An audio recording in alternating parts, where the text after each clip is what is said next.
Bonjour à tous, j'espère que vous allez bien. On se retrouve aujourd'hui pour un nouveau message, un message qui s'adresse particulièrement aux femmes. Alors si tu es un homme, tu peux quand même rester connecté, être à l'écoute de ce message, mais pour les femmes, il y a une parole particulière aujourd'hui. Et je voudrais parler à une femme qui a un quotidien ordinaire.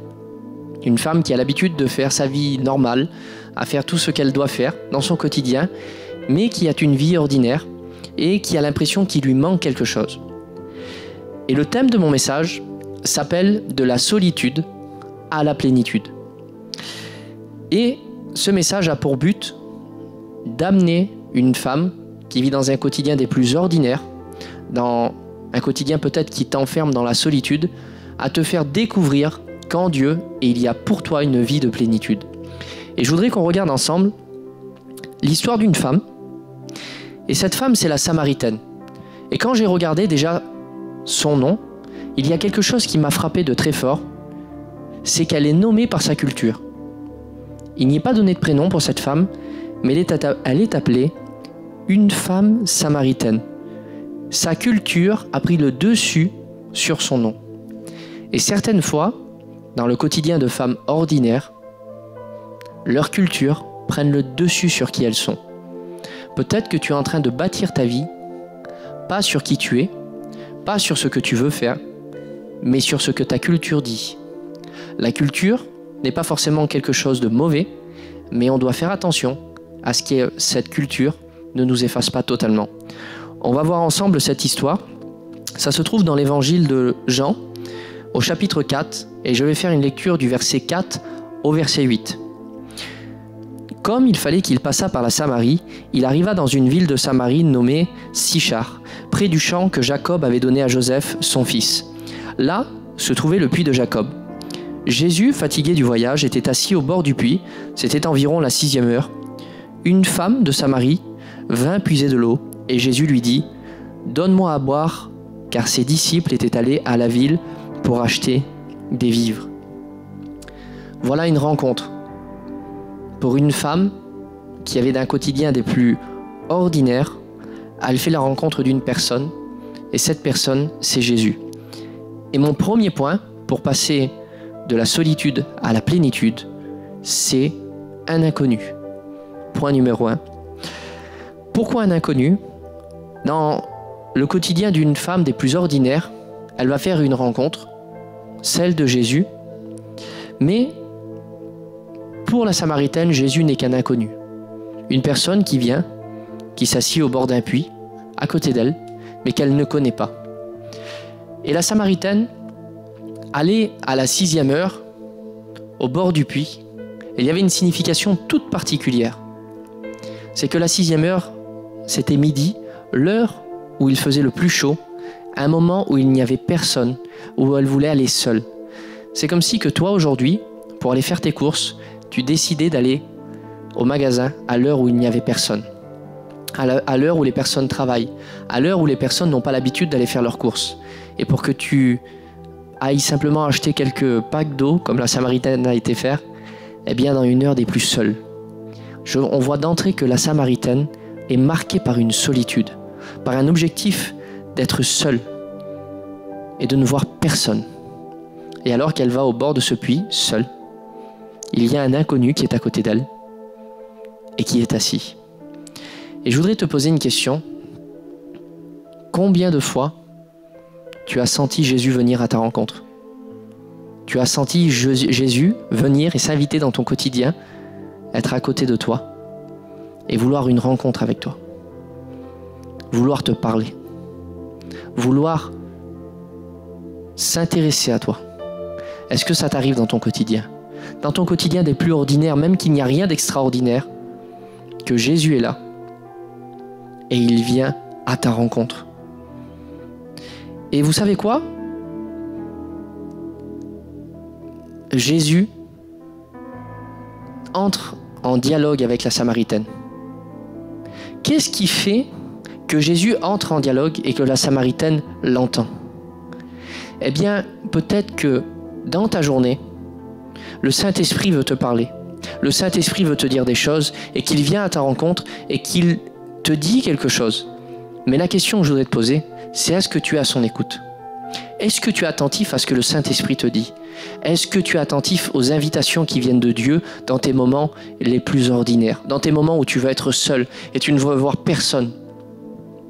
As-tu déjà senti Dieu te dire « Viens dans ma présence » ? As-tu déjà senti Dieu te dire « Lis ma parole, il y a des trésors pour toi aujourd'hui » ? As-tu senti Dieu simplement te dire « Faire silence, j'ai à te parler ». Je crois que dans ton quotidien, dans ta vie, dans tes journées, Dieu te cherche, Dieu te donne des invitations, mais est-ce que tu es à son écoute? Est-ce que tu prends le soin d'être à son écoute et d'entendre ce qu'il a à te dire, de répondre à ses invitations, d'entrer dans ces moments prévus, privilégiés qu'il a pour toi? Et le premier conseil que je veux te donner aujourd'hui pour passer de la solitude à la plénitude, c'est n'aie pas peur d'entrer en dialogue avec Jésus.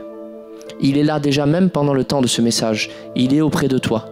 Peut-être que tu recherches à être seul, à ne rencontrer personne, à ne discuter avec personne. Tu as une vie des plus ordinaires et pourtant Jésus est là. Comme il était assis à côté du puits de la Samaritaine, avec elle, il est là avec toi. Il veut entrer en dialogue, il veut te parler.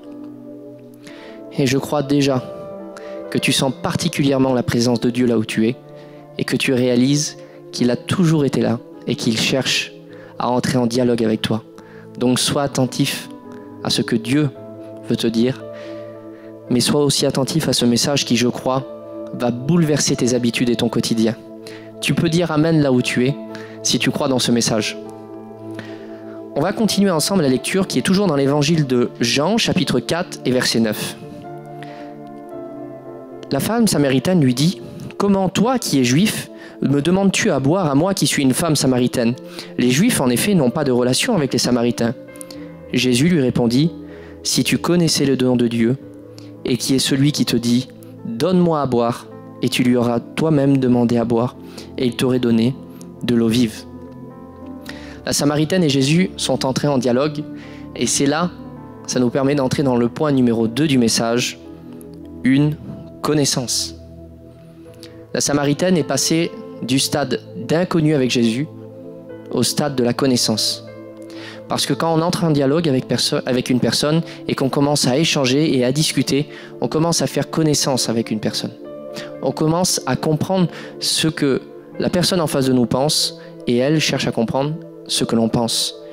Et il y a vraiment un point particulier que Jésus dit, si tu connaissais le don de Dieu. Est-ce que tu connais celui qui vient à ta rencontre tous les jours? Est-ce que tu connais celui qui vient à côté de toi dans ton quotidien et qui s'intéresse à toi? Dans les moments où tu vas être le plus seul, dans les moments où tu ne veux rencontrer personne, ce Jésus qui vient comme au bord du puits et qui s'intéresse à toi et qui commence à te poser des questions. Est-ce que tu connais ce don de Dieu pour ta vie? Est-ce que tu connais quel est le don de Dieu? Eh bien, le don de Dieu pour ta vie, le don de Dieu pour ma vie, c'est qu'il est venu pour nous donner. C'est un don, un cadeau pour nos vies. Et ce cadeau s'appelle Jésus. Il n'est pas venu prendre des choses de ta vie. Il n'est pas venu t'exploiter. Peut-être que tu as été exploité dans ta vie. Qu'il y a des personnes que tu pensais bien intentionnées envers toi, qui sont venues, qui se sont rapprochées et qui se sont juste servis de toi, qui t'ont juste manipulé. Bien, je voudrais te dire que ce n'est pas l'objectif de Jésus. Jésus, s'il vient et qu'il s'intéresse à toi, ce n'est pas pour te prendre, mais c'est pour te donner ce dont tu as besoin. Jésus n'est pas un voleur, mais il est quelqu'un qui est un don pour toi et il vient te donner. Et ce que je vois de particulier, c'est que Jésus invite la Samaritaine à venir vers lui. Il fait comme une invitation en lui disant « Viens vers moi, si tu connaissais le don de Dieu ». Et aujourd'hui, ce même Jésus t'invite à venir vers lui. Il te dit « Viens à moi, viens découvrir quel est le don ». Et derrière ton écran, je voudrais te poser une question et je voudrais que tu répondes sincèrement, par oui ou par non. Est-ce que tu veux venir vers Jésus dès maintenant? Tu peux répondre oui. Et à travers ce message, tu vas découvrir davantage ce que Jésus veut pour toi et ce que Jésus a pour toi. Tu peux dire Amen. En tout cas, je ne sais pas ce que tu recherches, mais Jésus, lui, il peut te le donner. Et comme il est dit dans ce texte, il nous est parlé d'une eau vive. Une eau vive et un puits. Une fois, j'étais chez un ami, vous avez certainement écouté ses prédications, c'est Chris, et il m'a demandé si je pouvais aller ouvrir chez lui. Il y avait un plombier qui devait faire des petites réparations, et il avait une table d'extérieur, et quand il a ouvert comme une trappe, il y avait un puits. Et je regarde, j'avais jamais vu de puits, je voyais ça comme angoissant. C'était sombre, je dis si on tombe, mais comment, c'est bizarre un puits. Et je dis Seigneur, c'est quoi alors des eaux vives? Je pensais au texte de la Samaritaine. Qu'est-ce que c'est? En fait, un puits, c'est un homme qui doit creuser la terre pour aller chercher de l'eau, pour pouvoir boire. Une eau vive, c'est une eau qui est en mouvement, et cette eau, automatiquement, elle descend d'une montagne. C'est-à-dire que c'est un ruisseau qui grandit, et qui descend jusqu'à se jeter dans la mer. Et la différence entre un puits et une eau vive, c'est que l'eau vive, elle vient à nous, et le puits, il faut aller creuser pour boire. Et il y a une image forte que Jésus est en train de donner à la Samaritaine, c'est de dire que tu te fatigues pour aller boire, tu te fatigues pour aller puiser. Mais moi, je peux te donner des choses qui sont meilleures et que tu n'auras pas besoin de faire, que tu n'auras pas besoin d'accomplir. Voilà le don de Dieu pour ta vie. C'est que tu n'as pas à te fatiguer, à travailler sans cesse pour avoir quelque chose avec Jésus. Jésus est celui qui peut te donner ce dont tu as besoin, parce qu'il est un don et qu'il a tout accompli pour toi. Je ne sais pas dans quel domaine de ta vie tu as un manque, mais en tout cas cette personne avec qui tu es en train de faire connaissance est un don de Dieu pour toi. Jésus est ce don de Dieu pour nous. On va continuer la lecture ensemble. C'est toujours dans l'évangile de Jean, chapitre 4 et versets 11 à 15. « Seigneur, lui dit la femme, tu n'as rien pour puiser, et le puits est profond. D'où aurais-tu donc cette eau vive? Es-tu plus grand que notre père Jacob, qui nous a donné ce puits, et qui en a bu lui-même, ainsi que ses fils et ses troupeaux? » Jésus lui répondit, « Quiconque boit de cette eau aura encore soif, mais celui qui boira de l'eau que je lui donnerai n'aura plus jamais soif. Et l'eau que je lui donnerai deviendra en lui une source d'eau qui jaillira jusque dans la vie éternelle. » La femme lui dit, « Seigneur, donne-moi de cette eau, afin que je n'ai plus soif et que je ne vienne plus puiser ici. » Et là, il y a une confrontation qui est forte. La Samaritaine lui dit, « Est-ce que tu sais plus que notre père Jacob ?» Il y a une confrontation entre le don de Dieu et sa culture. Parce qu'elle dit, tu crois mieux savoir que notre père Jacob, qui lui nous a donné, toi tu crois être supérieur à lui, et c'est des fois le défaut qu'on a dans nos vies.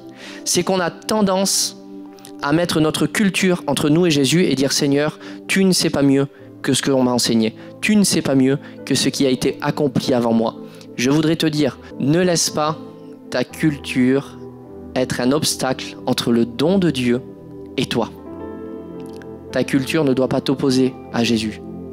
Si alors ta culture t'oppose à ce que Dieu a pour ta vie, alors il est temps de franchir le pas, et c'est qu'elle n'est plus bonne pour toi. Rien ne doit être un obstacle entre ce que Jésus veut te donner et toi, parce que ce que Jésus a à te donner est bien meilleur que ce qui a été accompli dans ton passé. Et il y a un affrontement qui est assez fort et qui m'a fait assez rire, c'est quand elle dit nos pères. Elle affronte nos pères avec Jésus qui était venu enseigner le Notre Père. Elle est venue affronter Jésus en lui disant nos pères ont dit, alors que Jésus lui est venu lui donner le Notre Père qui vient du ciel. En fait, elle ne le sait pas, la Samaritaine, mais elle a un héritage très très fort qui vient de Jacob. Elle était en train de lutter avec Dieu, mais elle ne le savait pas. Et moi, je crois que si Jacob aurait été là à ce moment-là, il lui aurait fait gagner un peu de temps en lui disant « Il va accomplir des choses bien plus grandes que ce que tu peux penser. J'ai moi-même lutté avec Dieu, mais Dieu a de meilleures choses. Dieu est meilleur pour ta vie. Arrête de lutter. Arrête de l'affronter. Parce qu'en réalité, je pense que l'héritage de Jacob, c'était peut-être de creuser de nouveaux puits. C'était d'être avec Dieu et d'aller faire des exploits, creuser des puits dans le désert, trouver de l'eau. C'était ça l'héritage de Jacob. L'héritage de Jacob, ce n'était pas d'affronter Jésus avec sa culture, mais bien de lui faire confiance. Parce que Dieu est celui qui a donné de l'eau dans le passé et il est aussi celui qui peut te donner de l'eau aujourd'hui. Tu as peut-être écouté tes pères avoir des expériences fortes avec Dieu. Ne t'arrête pas là, parce que Jésus a aussi des grandes choses pour toi. Dieu n'est pas le Dieu simplement du passé, mais il est aussi le Dieu d'aujourd'hui et de demain. Donc Dieu a de grandes choses pour toi, et tu peux dire Amen là où tu te trouves. Et ce qu'elle avait pensé en fait, c'est que en affrontant ce que Jacob avait posé, c'était comme si elle aurait pu déshonorer ce que les anciens avaient dit, ce que ses pères avaient fait, alors que pas du tout. Le plus grand honneur qu'elle aurait pu rendre à son père Jacob, c'était justement d'obéir à Jésus et d'écouter ce qu'il a à dire et de le laisser faire. Je voudrais qu'on continue encore la lecture. La femme lui dit « Seigneur, donne-moi de cette eau afin que je n'ai plus jamais soif et que je ne vienne plus puiser ici. Va, lui dit Jésus, appelle ton mari et viens ici. » Et c'est là le point numéro 3, un prophète. Jésus était un inconnu pour la Samaritaine, il est devenu une connaissance et maintenant il est un prophète. Je voudrais te dire que Jésus ne s'intéresse pas simplement à ce que tu as besoin aujourd'hui, à tes besoins quotidiens, à tes besoins physiques, mais il s'intéresse aussi aux besoins qu'il y a dans ton cœur. Jésus est celui qui peut dévoiler des choses de ton passé pour que tu puisses faire la paix avec et avancer. Jésus est venu guérir ceux qui avaient le cœur brisé. Moi, je crois que la Samaritaine avait certainement un problème avec ses nombreux mariages qui ont été échoués. Peut-être que tu as eu beaucoup d'échecs dans tes mariages. Peut-être que ça n'a pas marché. Mais en tout cas, Jésus peut guérir les blessures qu'il y a dans ton cœur. Il n'y a pas une situation que tu as vécue que Jésus ne peut pas guérir. Jésus n'est pas venu guérir quelques cœurs brisés, mais il est venu guérir les cœurs brisés. Alors oui, peut-être que tu te dis, c'est facile pour toi, tu ne connais pas ma situation, tu ne sais pas ce que je vis. Eh bien c'est vrai. Je ne connais pas ta situation, je ne sais pas ce que tu vis. Mais je ne suis pas le prophète qui peut guérir ton cœur. Mais Jésus, lui, peut guérir ton cœur. Jésus, lui, sait ce que tu as passé. Et Jésus, lui, s'intéresse à ce que tu as vécu. Et je voudrais même te dire qu'il a été brisé pour que tu puisses être restauré. Il a souffert d'une souffrance que nous n'avons pas connue pour que nous puissions trouver en lui la guérison. Voilà ce que Jésus a fait pour toi. Alors si des fois tu sens le Seigneur amener des choses de ton passé devant toi pour t'amener une guérison, alors prends le temps de guérir. Le Saint-Esprit t'amènera réellement la liberté. Et je crois que tu vas guérir aujourd'hui dans le nom de Jésus. Amen. Et je voudrais continuer la lecture, c'est toujours dans l'évangile de Jean, chapitre 4 et verset 17. La femme répondit, « Je n'ai point de mari. » Jésus lui dit, « Tu as raison de dire, je n'ai point de mari, car tu as eu 5 maris, et que tu as maintenant n'est pas ton mari. En cela, tu dis vrai. » Seigneur, lui dit la femme, je vois que tu es prophète. Je voudrais te dire que l'honnêteté avec Jésus t'apportera la guérison. Sois honnête avec ce que le Seigneur dévoile dans ta vie. Sois honnête avec ce qu'il te demande. N'hésite pas à avouer, à dire tout ce qu'il y a dans ton cœur afin d'être totalement libre. Je sais qu'il y a beaucoup de lectures, mais c'est un message qui a pour but de te dévoiler des trésors qu'il y a dans la Bible. C'est pour ça qu'on continue ensemble. Nos pères ont adoré sur cette montagne et vous dites, vous, que le lieu où il faut adorer est à Jérusalem. Femme, lui dit Jésus, crois-moi, l'heure vient où ce ne sera ni sur cette montagne, ni à Jérusalem que vous adorez le Père, vous adorez ce que vous ne connaissez pas. Nous adorons ce que nous ne connaissons, car le salut vient des Juifs. Mais l'heure vient, et elle est déjà venue, où les vrais adorateurs adoreront le Père en esprit et en vérité, car ce sont là les adorateurs que le Père demande. Dieu est esprit, et il faut que ceux qui l'adorent en esprit et en vérité. Aujourd'hui, tu peux passer de la liberté à l'adoration. Il est temps pour toi que tu adores Dieu avec l'esprit. Arrêtez d'adorer Dieu en faisant le maximum de choses pour lui, en essayant d'accomplir une multitude de tâches extraordinaires, mais simplement en laissant le Saint-Esprit qui est en toi l'adorer. Simplement l'adorer pour qui il est, l'adorer pour ce qu'il a fait. Aujourd'hui, tu peux entrer dans un nouveau temps d'adoration, parce qu'une fois que tu avoues que tu délaisses, que tu as ta guérison, alors tu vas commencer à adorer Dieu d'une façon nouvelle. Tu vas adorer le Dieu qui guérit. Tu vas adorer le Dieu qui restaure. Le Dieu qui te donne une eau qui te permet d'être totalement désaltéré. Et c'est là que la femme a dit quelque chose de particulier. C'est bizarre parce qu'on passe de la Samaritaine au simplement où il est dit la femme. C'est comme si que pendant son parcours, elle a perdu un peu de sa culture. Elle a perdu un petit peu de ce qui l'a bloqué. Et vous savez ce qu'elle dit ? Je sais que le Messie doit venir, celui qu'on appelle le Christ, et quand il sera venu, il nous annoncera toutes choses. Jésus lui dit, je le suis, moi qui te parle. Et c'est là, mon point numéro 4, et le plus important, un sauveur. Pour que tu passes de la solitude à la plénitude, c'est quand tu as une relation avec Jésus de sauveur. Pas simplement un inconnu, pas une connaissance, pas simplement un prophète, mais un sauveur qui deviendra aussi ton Seigneur. Parce que quand tu découvres qui t'a sauvé, qui a tout accompli pour toi, alors tu vas commencer à adorer un sauveur qui est aussi ton Seigneur et qui va régner sur toute ta vie. Si tu veux passer d'une vie ordinaire à une vie extraordinaire, c'est simplement en répondant à l'appel que Jésus te donne chaque jour. Chaque jour, Dieu te fixe des rendez-vous divins avec lui. Que ça soit au moment où tu vas simplement acheter de l'eau, comme la Samaritaine allait puiser un petit peu d'eau. Un rendez-vous divin qui transforme sa vie. Et chaque jour, le Saint-Esprit nous appelle à passer des rendez-vous divins avec lui, où il veut nous transformer, où il veut nous changer, où il veut nous amener à être totalement libres et avoir une relation, une communion avec lui, pour être vraiment une nouvelle personne.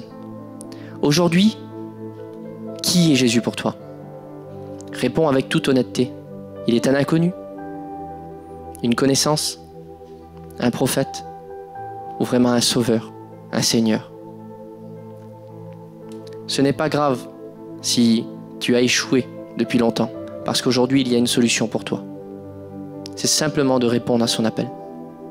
Oui, les échecs veulent nous plonger dans le passé, veulent nous bloquer et détruire notre vie et nous faire passer par une vie de solitude. Mais la vie de plénitude, elle s'offre à toi aujourd'hui. Dans le livre des Colossiens, il est écrit, chapitre 2, verset 9, « Car en lui habite corporellement toute la plénitude de la divinité. Vous avez tout pleinement en lui, qui est le chef de toute domination et toute autorité. » Cette plénitude de la divinité qui est venue il y a plus de 2000 ans sur terre pour accomplir toutes choses pour toi et moi. Quand on accepte Jésus dans nos vies, il est ici.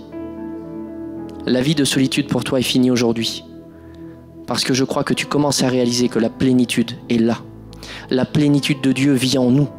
La plénitude de Dieu vit en nous. Comment on peut manquer de quelque chose alors qu'il est là? Comment notre cœur peut être encore blessé parce qu'il est là? Comment c'est possible? Eh bien, il faut que tu fasses ce chemin pour découvrir qui il est. Et pendant ce parcours, oui, il y aura des moments qui seront bizarres où le Seigneur va nous amener dans notre passé pour guérir, va nous dévoiler des choses, va nous parler. Mais c'est ce dont tu as besoin pour être vraiment la personne qui ne vit pas dans une vie de solitude et une vie ordinaire, mais qui vit dans une vie de plénitude et une vie extraordinaire. Et vous savez ce que la Samaritaine est devenue par la suite? Elle est devenue un témoin. Parce qu'elle a vécu quelque chose de fort avec Jésus, elle est allée le répandre autour d'elle. Et toutes les personnes qui étaient autour d'elle dans sa ville, toutes les personnes qui étaient aussi imprégnées fort par une culture, qui étaient rebelles à certaines choses, eh bien tous se sont mis à croire en Jésus. Son témoignage a été le chemin pour les conduire à la personne de Jésus. Et moi, je veux te dire que ton témoignage, ce que tu vas vivre dans sa présence, ce que tu vis déjà aujourd'hui, va conduire tout ton entourage, toute ta famille à comprendre et à réaliser que Jésus est ta sauveur. Oui, je le crois. Oui, c'est des paroles qui sont assez incroyables parce que je prêche, je vis des choses avec Jésus et pourtant, toute ma famille n'a pas encore vécu quelque chose avec le Seigneur. Mais ce n'est pas parce qu'ils ne l'ont pas encore vécu que je n'y crois pas. Je crois que tu vas être le moyen, par ton témoignage, par la puissance de ce que tu auras vécu avec Jésus et quand tu vas le répandre autour de toi, de conduire ces personnes-là à Jésus. Et je crois que tu vas être un témoin qui va faire bouger les choses. Un témoin qui va aller très très loin dans sa famille et dans son entourage. Je voudrais te rappeler les points de ce message, les étapes qui nous conduisent de la solitude à la plénitude. Le premier, c'est quand on prend le temps de répondre à l'appel de Jésus, même s'il n'est qu'un inconnu pour nous, eh bien simplement prendre le temps de l'écouter. La deuxième étape, c'est le temps de faire connaissance avec lui, d'apprendre à le connaître, mais aussi de lui donner l'opportunité qu'il puisse nous connaître. L'étape numéro 3, c'est de le laisser être un prophète sur nos vies, nous dévoiler certaines choses, peut-être même de nos passés qui sont difficiles, mais pour pouvoir vraiment guérir et avancer avec lui. Et quatrième étape, de le laisser devenir un sauveur, qui par la suite lui permettra d'être un Seigneur sur ta vie. Et ça fera de toi un témoin qui bouleversera des vies autour de toi. J'aimerais faire une prière avec toi. Là où tu te trouves, simplement ferme tes yeux et prends le temps de recevoir ce que Jésus veut te communiquer maintenant. Père, je te dis merci pour ce message et pour toutes les personnes qui ont été à l'écoute. Je voudrais te demander de graver toutes ces paroles dans leur cœur. Qu'ils n'oublient jamais qu'il y a chaque jour et quotidiennement des rendez-vous fixés par toi, des rendez-vous pour rentrer dans ta présence, des rendez-vous pour apprendre à te connaître et aller plus loin avec toi. Je te dis merci parce que tu fixes beaucoup de rendez-vous dans ma vie et dans la vie des personnes que tu écoutes. Je voudrais te demander pardon pour tous les rendez-vous que j'ai loupés. Toutes ces fois où tu étais là, tu m'as attendu et je n'étais pas présent. Mais je veux te dire merci parce que certaines fois quand nous on loupe des rendez-vous, on n'a pas l'habitude à retourner et à aller voir des personnes. Mais toi tu reviens chaque jour. Tu ne m'abandonnes pas, tu as toujours été là et tu le seras toujours. Et merci parce que quand je suis là dans les rendez-vous que tu m'as fixés, eh bien tu transformes ma vie. Et merci Seigneur parce que je crois qu'à partir de là, toutes les personnes qui seront présentes dans les rendez-vous que tu vas leur fixer, tu vas bouleverser leur vie par des révélations, par ta présence, par ton amour. Merci pour les choses extraordinaires qui vont se passer à la suite de ce message. Merci Père. Amen. J'espère que tu as été béni à l'écoute de ce message. Et s'il t'a touché, tu peux le partager aussi à des personnes que tu connais et qui pourraient être aussi bénies à l'écoute. Et j'espère te revoir très bientôt pour un nouveau message qui va, je crois, édifier et transformer encore ta vie. Que Dieu te bénisse.